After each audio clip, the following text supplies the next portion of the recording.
বিধায়ক সাহেব তিনি বিধানসভার মধ্যে এখানে যে দুঃখ যন্ত্রণার কথা শুনে যাচ্ছে সোচ্চারে সেটা বিধানসভার মধ্যে প্রতিবাদ করছেন, তার রেকর্ড কিন্তু সোশ্যাল মিডিয়ায় আছে।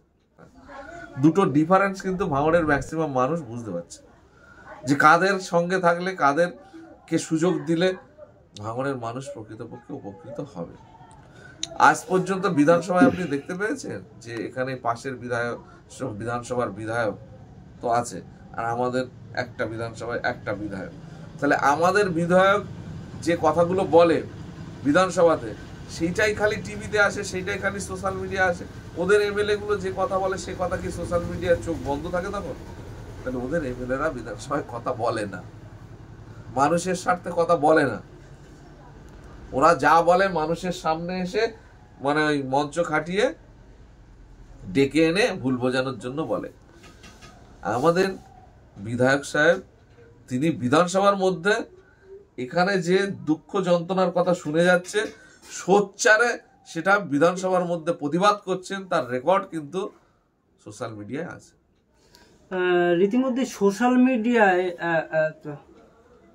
কিছু কিছু পোস্ট হচ্ছে, আমরা দেখছি যে আইএসএফ এর বড় বড় নেতাদের ট্যাগ করে পোস্ট করছেন যে তিনি কোনো রাজনৈতিক সংগঠনের সঙ্গে যুক্ত নয়, কিন্তু আপনাদের নামে যে ট্যাগ করে যে পোস্ট করছেন, যে দাবি করছেন যে আইএসএফ নেতা, অথচ তারা কোনো পদে নেই, নেতা নেই বা সংগঠনের কেউ নয়, কিন্তু আপনাদের যে এই যে পোস্ট করছেন ট্যাগ করে, কি বলবেন এরকম? এটা কি একটা প্রতারণা করছে? আইএসএফ কে বদনাম করার জন্য কি এই প্ল্যানটা চক্রান্তটা চলছে? কিছুটা সেরকম হচ্ছে, সেটা হয়তো বুঝে করছে না বুঝে করছে সেটা তারাই ভালো বুঝবে। কিন্তু আমরা এই সোশ্যাল মিডিয়ার যুগে এখানে যার যোগ্যতা আছে যোগ্যতা নেই এই কিন্তু ট্যালেন্ট বিবেচনা করে কিন্তু প্রচার হয় না। সুতরাং যারা মানে নিজেকে জাহির করার চেষ্টা করছে তারা যে কোনো কারণে একটা মোবাইল ধরে বক্তৃতা দিলে সেটা প্রচার হয়ে যাচ্ছে। তার জন্য তো আলাদা কোনো টেস্ট দিতে হচ্ছে না যে তুমি আগে রিহার্সাল করো, তুমি পরীক্ষিত হও, তুমি যোগ্যতা অর্জন করো, তারপরে তুমি টিভি মিডিয়ায় বক্তৃতা দেবে। এইগুলো তো এখনকার, আগে হয়তো ছিল, কিন্তু এখনকার জমানায় একটা বাচ্চা কাচ্চার হাতেও একটা মোবাইল আছে, সে একটা অনলাইন চালু করে একটা কথা বলে দিল, সেটা চারিদিকে ছড়িয়ে যাচ্ছে। তার অথেন্টিকতাটা কি আছে, তার প্রমাণ কি আছে, তার মানে সত্যতা কি আছে, এটা যাচাই বাছাই কে করবে? সেই সুযোগ নেই। সেই কারণে আমাদের নতুন দল অনেকে পার্টি মেম্বার হোক না হোক মানে ভালোবাসি, ভাইজানকে ভালোবাসি, আমি দলের হয়ে কাজ করি এই হিসাবে এগিয়ে আসে। আমরা তাকে বারণ করতেও পারি না, সরাসরি বারণ করলে দুঃখ পাবে, মনে কষ্ট পাবে, সেই হিসেবে হয়তো আমরা তাকে বারণ করি না। এইবারে কোনো কমিটিতে না থাকার কারণে তাকে আমরা সেন্সারও করতে পারি না। কমিটিতে বসে তুমি ভাই ওটা করেছো কেন, ওটা করেছো কেন, সেটা করেছো কেন, এটা করা ঠিক না, ওটা করা ঠিক না, সেটা বলার সুযোগ থাকে না। যার কারণে কিছু কিছু নেতৃত্ব, স্বঘোষিত নেতৃত্ব, তারা এরকমভাবে মানে পার্টির একেবারে অভ্যন্তরের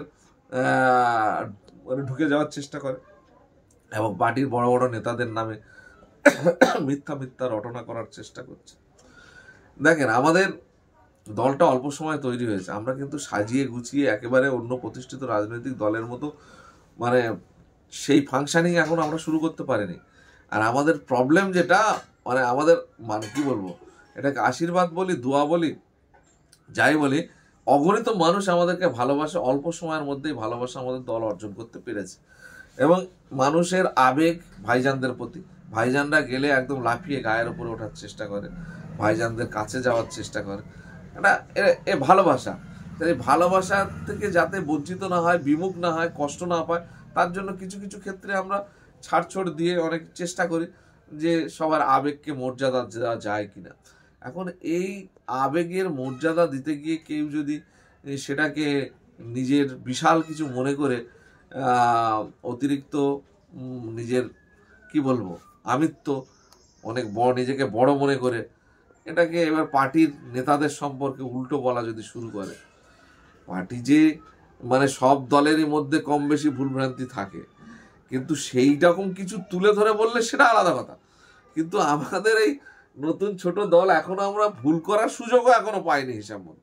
তো এখানে যদি এরকম মানে গা পুড়িয়ে এসে আর জোর করে স্বঘোষিত নেতা সেজে আর ভুলভাল কথাবার্তা সোশ্যাল মিডিয়ায় প্রচার করে, তো সেটা তো আমাদের ভাবতে হবে তাদের সম্পর্কে, যে তারা কেন করছে, কি করছে, আদৌ দলের ভালো চায় না, দলের ক্ষতি চায় না, এখানে ঢুকে নিজের নামকে বড় বড় করে ফলো করে সোশ্যাল মিডিয়ায় ছড়িয়ে সেটা অন্য কোনো রাজনৈতিক দলের কাছে মাইলেজ নেওয়ার চেষ্টা, এরকম কিছু কিছু হয়েছে, ইতিমধ্যে হয়েছে। আমি আর একটু নাম বলে করতে চাইছি না। আমাদের দলের সামনের সারি লাফালাফি করে তৃণমূলের থেকে বার্গেনিং করে নিজের তৈরি করার ইমেজ বা সেখানে জায়গা তৈরি করার চেষ্টা করছে, এরকমও আছে।